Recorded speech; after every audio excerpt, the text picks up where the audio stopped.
salam. Bugün sizinlə bir çox qadının yaşadığı, amma bəlkə də az adamın danışdığı bir təcrübənin dərinliklərinə enəcəyik. Süd vəzinizdə bir düyün aşkarlamaq anı və ondan sonra baş verənlər. Əlimizdə sizin paylaşdığınız mənbələr, xüsusilə də fibroadenomaların klinik və radioqrafik xüsusiyyətlərini təhlil edən bir araşdırma var. Bugünkü missiyamız bu hekayənin ən çox rast gəlinən qəhrəmanı, yəni fibroadenoma haqqında hər şeyi anlamağa kömək etməkdir. Bu düyün nədir? Niyə ona bəzən süd vəzi sıçanı deyirlər və ən əsası, həkimlər onun tamamilə zərərsiz olduğuna necə əmin olurlar? Gəlin başlayaq. Çox yaxşı bir başlanğıcıdır, çünki bu həqiqətən də bir səyahətdir. Yəni, fiziki müayinədən başlayıb, o görüntüləmə cihazlarının dərinliklərindən keçərək psixoloji rahatlığa qədər uzanan bir yol. Və bu yolun sonunda adətən çox vaxt rahat bir nəfəs almaq olur, çünki söhbət süd vəzinin ən çox rast gəlinən xoş xassəli, yəni təhlükəsiz düyünlərindən gedir. Məqsədimiz təkcə faktları sadalamaq deyil, həm də bu prosesin hər addımının, belə deyək, sizin üçün nə anlama gəldiyini aydınlaşdırmaqdır. Elə isə, gəlin ən təməl sualdan başlayaq. Fibroadenoma dəqiq olaraq nədir? Biz bunu bir şiş, bir xəstəlik kimi düşünməliyik, yoxsa bu başqa bir şeydir? Bax, bu mövzunun ən maraqlı tərəflərindən biridir. Araşdırmada da vurğulanır ki, fibroadenoma klassik mənada bir şiş, yəni neoplazma sayılmır. Onu daha çox süd vəzinin normal inkişaf prosesindəki kiçik bir yoldan çıxma kimi düşünmək olar və ya toxumaların həddindən artıq, amma nizamsız böyüməsi kimi. Təsəvvür edin ki, bədən bir bina tikir, amma bir otağın divarlarını biraz qalın hörür. Bu binanın strukturunu pozmur, sadəcə fərqli bir elementdir. Bax, fibroadenoma da belə bir şeydir. Həm dəstək toxumasından, yəni stromadan, həm də süd kanallarını örtən hüceyrələrdən ibarət normal, amma artıq bir toxuma yığınıdır. Yəni, bədənin bir səhvindən daha çox inkişaf prosesinin bir növ həvəsə gəlməsi kimidir. Bəs bu həvəsə gəlmə daha çox kimlərdə özünü göstərir? Əsasən, gənc qadınlarda. Sizin paylaşdığınız materialda da göstərilir ki, ən çox 10-40 yaş arası qadınlarda rast gəlinir. Zirvə dövrü isə 25-40 yaş aralığıdır. Yəni 40 yaşından sonra yenisini yaranması olduqca nadirdir. Deməli, birbaşa hormonlarla bağlıdır? Tamamilə. Bu o deməkdir ki, o, birbaşa bədənin reproduktiv, yəni hormonal fəallığı ilə bağlıdır. Risk faktorlarına gəlincə, əksər hallarda heç bir spesifik səbəb olmur əslində. Lakin araşdırmada iki nadir hal qeyd edilir. Orqan nəqli sonrası istifadə edilən siklosporin adlı dərman və Cowden sindromu adlanan genetik bir vəziyyət. Amma bu, ümumi halinin çox kiçik bir hissəsinə aiddir. Yaxşı, tutaq ki, bir qadın duşda və ya özünü yoxlayarkən əlinə bir bərklik hiss etdi. Fibroadenomanı digər düyünlərdən fərqləndirən xüsusi bir hissiyat varmı? O süd vəzi sıçanı termini hardan gəlir? Bax, bu termin onun ən xarakterik xüsusiyyətini mükəmməl təsvir edir. Fibroadenoma adətən hamar səthli, bərk, sanki bir rezin topu kimi hiss edilən bir düyündür. Ən əsasısı o, ətrafdakı toxumalara yapışıqlı deyil. Hə, anladım. Buna görə də barmağınızla toxunanda sanki yerindən qaçır, dərinizin altında sürüşür. Məhz bu hərəkətliliyinə görə ona zarafatla süd vəzi sıçanı deyirlər. Çox maraqlıdır. Və bu hərəkətlilik adətən xoşxassəli bir prosesin ilk və ən vacib göstəricilərindən biridir. Deməli, bu düyünlərin taleyi birbaşa bədənimizin hormonal fırtınalarından asılıdır. Hamiləlikdə böyüyür, menopauzada yoxa çıxa bilir. Bu, həqiqətən də çox maraqlıdır. Yəqin elə bu hormonal əlaqə onların daxili quruluşunda da özünü göstərir, elə deyilmi? İçəridə tam olaraq nə baş verir? Mütləq, tamamilə. Bu düyünlərin hüceyrələrin də estrogen və progesteron hormonları üçün xüsusi qəbul edicilər, yəni reseptorlar var. Hormonların səviyyəsi artanda, məsələn, hamiləlikdə, bu reseptorlar siqnal alıb düyünün böyüməsinə səbəb olur. Menopauzada isə hormonlar azaldığı üçün düyün sanki qidasız qalır və tədricən kiçilir, bəzən hətta tamamilə sönür. Deməli, bəzilərində başqa reseptorlar da olur. Bəli, bəzilərində hətta böyümə hormonu üçün də reseptorlar tapılıb. Bu da bəzən niyə sürətlə böyüyə bildiklərini izah edir. Amma bütün bu prosesin fonunda ən vacib məqam dəyişməz qalır. Bu düyünlərin xərçəngə çevrilmə riski demək olar ki, sıfırdır. Sıfıra yaxındır yəni. Bəli, rəqəmlər 0,01%-dən 0,3% arasında dəyişir ki, bu da statistik olaraq son dərəcə aşağı bir göstəricidir. Mənə qəribə gələn budur. Əgər bu törəmə bu qədər xoşxəssəlidirsə və xərçəngə çevrilmə riski demək olar ki, sıfırdırsa, niyə ümumiyyətlə bu qədər müayinəyə, ultrasesə, bəzən hətta biopsiyaya ehtiyac var? Yəni, niyə həkimlər sadəcə bu yəqin ki, fibroadenomadır, narahat olmayın demirlər? Çox gözəl sualdır. Çünki tibbdə yəqin ki sözü ilə iş görmək olmaz. Həkimlərin vəzifəsi yəqin ki xoşxəssəlidir demək deyil, bunun xoşxəssəli olduğuna əminik deməkdir. Məhz bu əminliyi əldə etmək üçün radioloji müayinələr, yəni o görüntüləmə metodları devrəyə girir. Anladım. Onlar bizə düyünün içərisinə boylanmaq, onun xarakterini anlamaq imkanı verir. Əsasən iki güclü alətimiz var. Ultrasəs, yəni USM və mammoqrasiya. Bəzən daha dərin araşdırma üçün MRT-yə də müraciət edilir. Yaxşı, gəlin bu alətlərə bir-bir baxaq. Gənc qadınlarda daha çox istifadə olunan ultrasəs müayinəsində fibroadenoma necə görünür? Həkim orada nə axtarır? Ultrasəs, belə deyək, fibrodenomaların diaqnostikasında qızıl standart hesab olunur. Təsəvvür edin ki, ultrasəs cihazı düyünün portretini çəkir və tipik bir fibrodenoma portreti belədir. Sərhədləri cızılmış kimi aydın, forması yumru və ya oval, daxili quruluşu isə homogen. Homogen, Yəni ləkəsiz və ətraf toxumadan biraz daha tünd rəngdədir.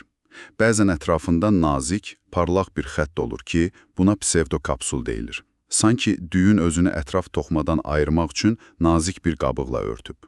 Bütün bu əlamətlər, aydın sərhədlər, hamar forma, homogen daxili quruluş həkimə mən dinç bir düyünəm mesajını verir. Bəs yaş artdıqca daha çox istifadə olunan mammoqrafiyada mənzərə necə dəyişir? Orada da eyni dinc mesajlar axtarırlar. Mammoqrafiyada vəziyyət biraz daha mürəkkəb ola bilir. Gənc qadınlarda süd vəzi toxuması sıx olduğu üçün mammoqrafiya çox vaxt aydın görüntü vermir. Amma yaş artdıqca və toxuma seyrəldikcə fibroadenoma aydın şəkildə seçilən, sərhədli bir kölgə kimi görünür və burada çox yadda qalan bir əlamət ortaya çıxa bilər. Zamanla kiçilən, qocalan fibroadenomaların içində kalsium duzları toplanır. Bu mammoqramda partlamış qarğıdalı dənələrinə bənzəyən qabarıq, kobud ləkələr kimi görünür. Həkimlər buna popkorn kalsifikasiyası deyir. Bir dəqiqə, popkorn? Bu çox qəribə səslənir. Yəni, rentgenda həqiqətən partlamış qarğıdalıya bənzəyən bir şey görünür. Bu həmişə yaxşı əlamətdir, yoxsa bu popkorn da bəzən təhlükəli ola bilər? Bu, popkorn demək var ki, həmişə yaxşı əlamətdir. %99. Bu, düyünün uzun müddətli mövcud olduğunun və təhlükəsiz bir şəkildə degenerasiyaya uğradığının, yəni sönməkdə olduğunun göstəricisidir. Ancaq mammoqrafiyanın tələsi də məhz bu kalsifikasiyalardadır. Necə yəni? Bəzən kalsifikasiya popkorn kimi yox, əzilmiş daş kimi, çox xırda, nöqtəvari şəkildə olur. Məhz bu cür mikrokalsifikasiyalar bədxassəli törəmələrdə də görülə bildiyi üçün həkimləri çox diqqətli olmağa vadar edir. Aydındır. Əgər bu xırda kalsifikasiyalar aydın sərhədli bir düyünün içindədirsə, problem yoxdur. Amma səpələnmiş haldadırsa, o zaman mütləq daha dərin araşdırma tələb olunur. Bəs MRT-nin rolu nədir? O, ultrasəsin və ya mammoqrafiyanın görə bilmədiyi nəyi göstərir? Deməli, MRT adətən diaqnoz qeyri-müəyyən qaldıqda və ya daha mürəkkəb hallarda istifadə olunan ağır artilleriyadır dilə deyək. Təsəvvür edin ki, həkimlər damarınıza xüsusi bir kontrast maddə, yəni boya yerdirirlər və o düyünün bu boyanın necə içdiyinə baxırlar. Bu məqam çox vacibdir. İçdiyinə? Bəli. Fibroadenoma kimi xoşxəssəli bir düyün adətən bu boyanı yavaş-yavaş və sakitcə mənimsəyir, sonra da uzun müddət özündə saxlayır. Təhlükəli törəmələr isə yeni qan damarları ilə zəngin olduğu üçün boyanı acgözlüklə və sürətlə udur, sonra isə tez bir zamanda, belə deyim, tüpürüb çıxarır. Məhz bu içmə və tüpürmə sürəti düyünün xarakteri haqqında çox dəyərli məlumat verir. Deməli, bütün bu görüntüləmə metodları düyünün davranışına analiz edir. Bəs bütün bunlara baxmayaraq yenə də şübhə qalarsa, o zaman son sözü nə deyir? Biopsiya nə zaman qaçılmaz olur? Biopsiya, Yəni düyündən kiçik bir toxuma nümunəsinin götürülüb mikroskop altında yoxlanması qızıl standartdır, son həqiqətdir. Amma hər zaman qaçılmaz deyil. Sizin paylaşdığınız araşdırmada biopsiya üçün bir neçə aydın göstəriş sadalanır. Birincisi, əgər düyün zamanla böyüyürsə. Düzdür. İkincisi, əgər görüntüləmədə hər hansı bir atipik, yəni kitablara uyğun olmayan bir əlamət varsa. Üçüncüsü isə ölçü məsələsidir. Ölçü məsələsi maraqlıdır. Yəni, müəyyən bir ölçüdən sonra risk artır. Mənbədə 2,5 santimetrlik bir hədd qeyd olunur. Bunun xüsusi bir səbəbi varmı? Bəli, var. Və bu, heç nəyi gözdən qaçırmamaq prinsipindən irəli gəlir. Səbəb fibroadenomanın, belə deyək, bədxassəli əmisi oğlu sayıla biləcək filoid şişdir. Filoid şiş. Bu, çox nadir bir törəmədir, amma əsas problem odur ki, ultrasəsdə eyni ilə fibroadenoma kimi görünə bilir. Lakin ondan fərqli olaraq sürətlə böyüməyə və bəzən təhlükəli olmağa meyillidir. Filoid şişlər adətən fibroadenomalardan daha böyük olur. Məhz bu kiçik, amma potensial olaraq ciddi riski gözdən qaçırmamaq üçün həkimlər, əgər müqayisə üçün əvvəlki müayinə yoxdursa, 2,5 santimetrdən böyük düyünlərdə daha ehtiyatlı davranaraq biopsiya tövsiyə edə bilərlər. Bu bir növ sığortadır. Aydın oldu. Deməli, böyümə, atipik görünüş və ölçü. Bəs başqa bir səbəb varmı? Var. Və bu, bəlkə də ən vacib səbəbdir. Dördüncü və ən əsaslı səbəb sizin daxili rahatlığınızdır. Necə yəni? Bu məqam araşdırmada çox humanist bir şəkildə vurğulanır. Təsəvvür edin ki, bütün testlər, bütün görüntülər 99% zərərsizdir deyir, amma siz hər gün o düyünün varlığını hiss edirsiniz və o 1%lik şübhə sizin həyat keyfiyyətinizə təsir edir, narahatlıq yaradır. Belə bir vəziyyətdə sizin əmin olmaq istəyiniz biopsiya üçün kifayət qədər əsaslı və məqbul bir səbəbdir.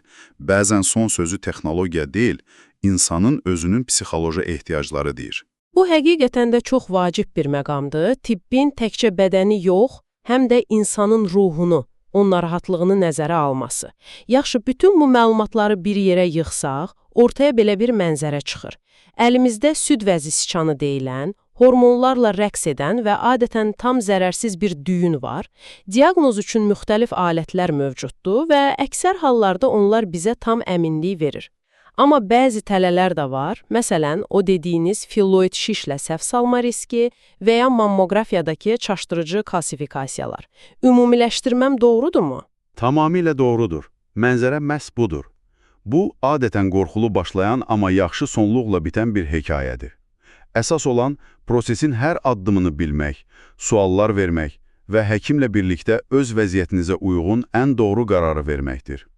Unutmayın ki, 10-15% qadında birdən çox fibroadenoma ola bilir və bu da normaldır, xüsusilə ailədə belə hallar varsa. Hətta yeniyetmələrdə də olur deyəsən? Bəli, yeniyetmə qızlarda rast gəlinən forması da var ki, buna juvenil fibroadenoma deyilir. Yəni, bu qadın həyatının müxtəlif mərhələlərində qarşılaşıla bilən çox yayılmış bir haldır.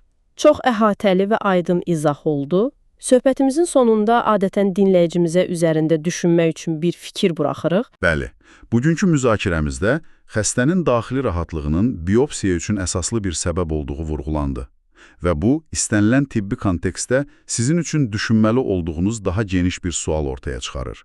Klinik əlamətlər və bütün müasir texnologiyalar bir vəziyyətin böyük ehtimalla xoşxassəli olduğunu göstərsə belə, qəti bir testin verdiyi o 100%lik əminlik hissi, prosedurla bağlı minimal da olsa riskləri və xərclərini nə zaman üstələyir. Tibbi rəhbər prinsipləri ilə sizin şəxsi narahatlığınız və əmin olmaq istəyiniz arasındakı o incə tarazlığı necə tapmaq olar? Bu təkcə fibroadenoma ilə bağlı deyil, sağlamlığımızla bağlı verdiyimiz hər bir qərarda qarşılaşdığımız bir dilemmadır.